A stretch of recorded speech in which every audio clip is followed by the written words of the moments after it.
Hey guys, it's great to be back in Cape Town.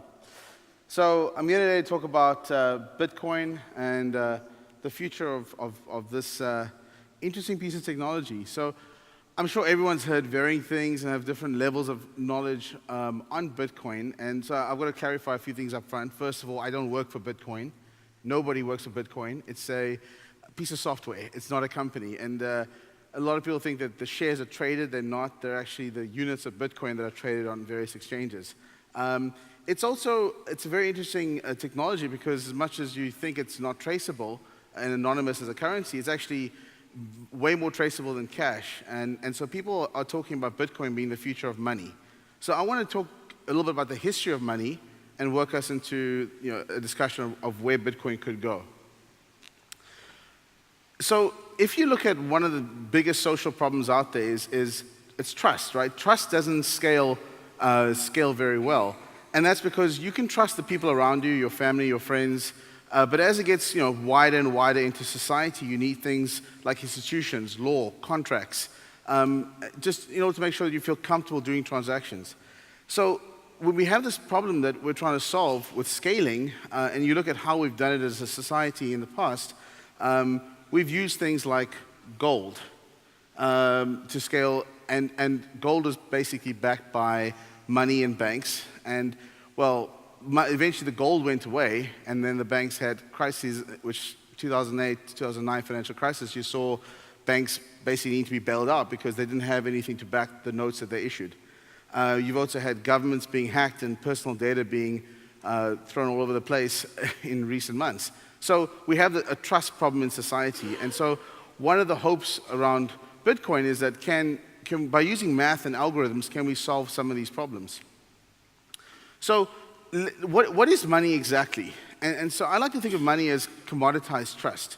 If you think back 500 years, 1,000 years, we didn't trust each other, obviously. So when we had the barter system where you would swap bread for milk, for leather, for any other goods, it was really hard to keep track of who owed what to who, especially when you were producing excess amounts of one commodity to another, or one piece of good versus another.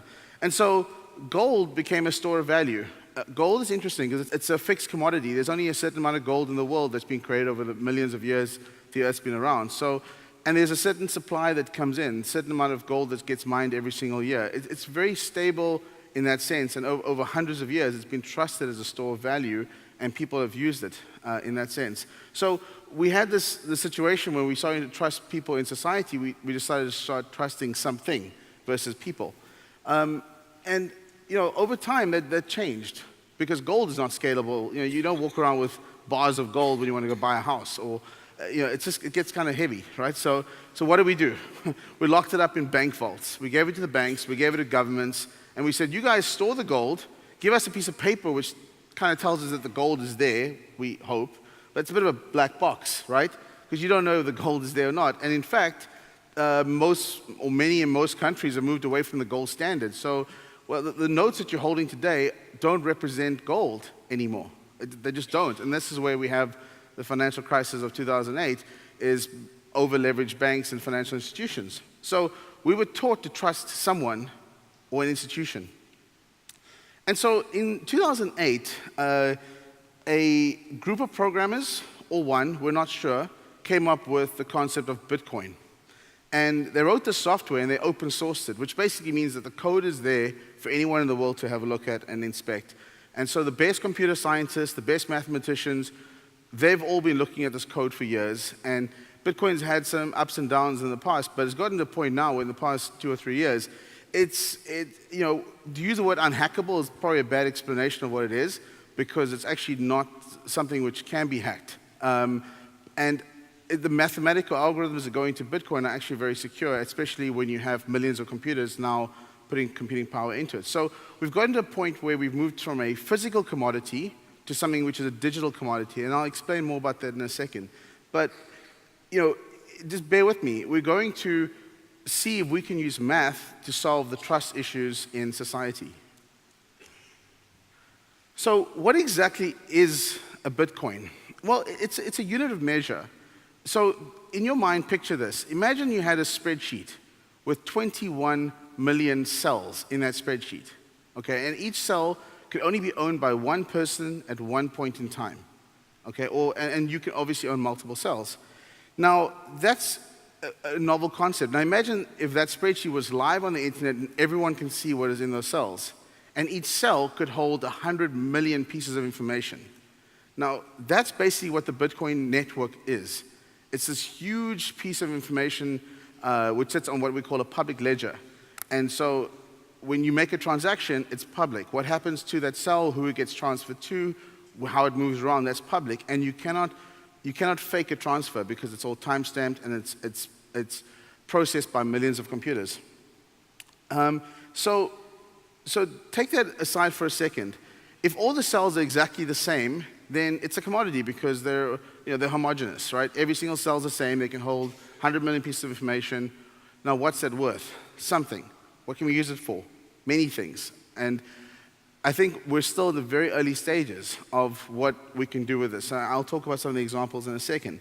But fundamentally, the one problem it solves better than any other software solution over the past couple of years is the double spend problem, which is if I give a Bitcoin to somebody and that Bitcoin is worth $250 and that person receives it, I cannot transfer that cell to anyone else because the possession has changed and a million computers have confirmed it.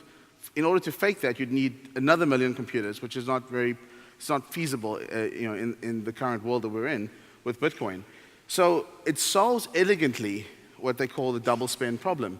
And if you think about the music industry today, you copy a music file, you can give it 100 people. There's no tracking of it. There's no way anyone can stop that. In the Bitcoin network, it can be stopped. And you prevent people from double spending. So that's novel. So now you've got 21 million of these commoditized units of currency, because like gold, it could be it could be a bar of gold, it could be a cell. What is that worth? And how can we turn that into a currency, or how can we use it for other things? So Bitcoin has gone through a lot of speculation in the past couple of years.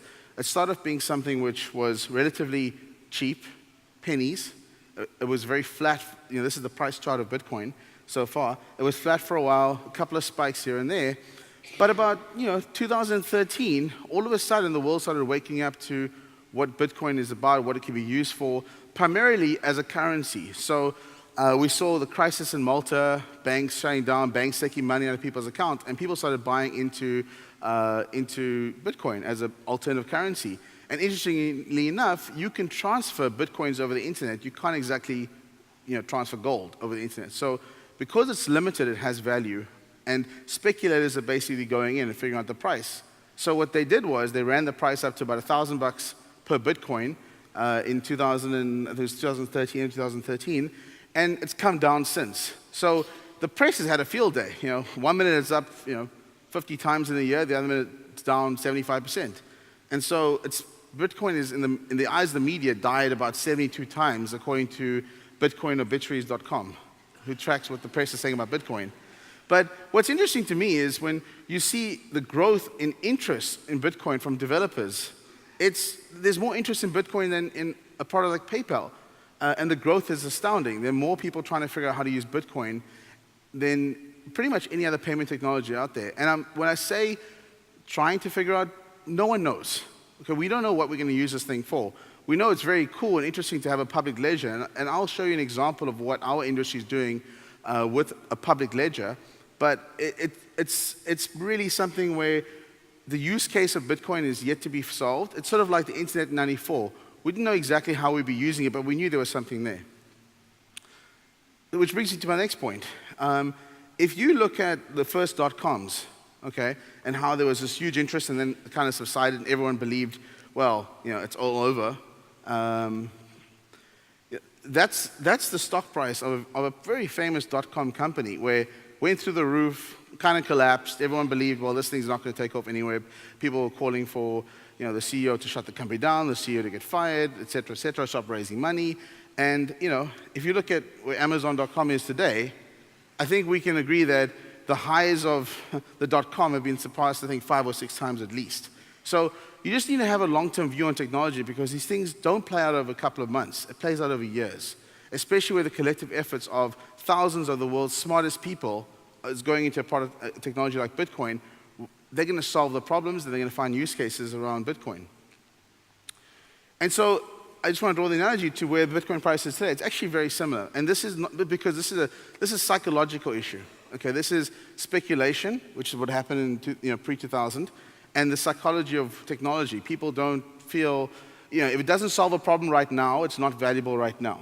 That's kind of how the world thinks about things sometimes.